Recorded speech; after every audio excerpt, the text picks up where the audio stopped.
The Laird of Balmachie's Wife. Written by Charles John Tibbits and read by Rebecca Brown. In the olden times, when it was the fashion for gentlemen to wear swords, the Laird of Balmachie went one day to Dundee, leaving his wife at home ill in bed. Riding home in the twilight, he had occasion to leave the high road, and when crossing between some little romantic knolls, called the Curhills, in the neighbourhood of Carlungie,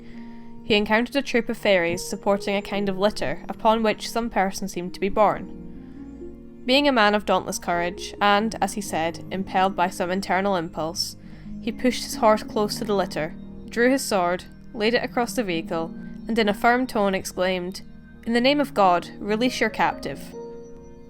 The tiny troop immediately disappeared, dropping the litter on the ground. The Laird dismounted, and found that it contained his own wife, dressed in her bedclothes. Wrapping his coat round her, he placed her on the horse before him, and, having only a short distance to ride, arrived safely home. Placing her in another room, under the care of an attentive friend, he immediately went to the chamber where he had left his wife in the morning, and there, to all appearance, she still lay, very sick of a fever. She was fretful, discontented, and complained much of having been neglected in his absence, at all of which the Laird affected great concern, and pretending much sympathy, insisted upon her rising to have her bed made. She said that she was unable to rise, but her husband insisted, and, having ordered a large wood fire to warm the room, he lifted the impostor from the bed,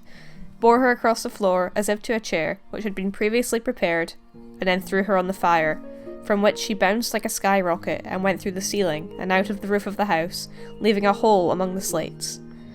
He then brought his own wife, a little recovered from her alarm, who said that some time after sunset, the nurse having left her for the purpose of preparing a little candle, a multitude of elves came in the window, thronging like bees from a hive. They filled the room, and having lifted her from the bed, carried her through the window, after which she recollected nothing further, till she saw her husband standing over her, in the Curhills, at the back of Carlungie. The hole in the roof by which the female fairy made her escape was mended, but now could never be kept in repair, as a tempest of wind happened always once a year, which uncovered the particular spot without injuring any other part of the roof.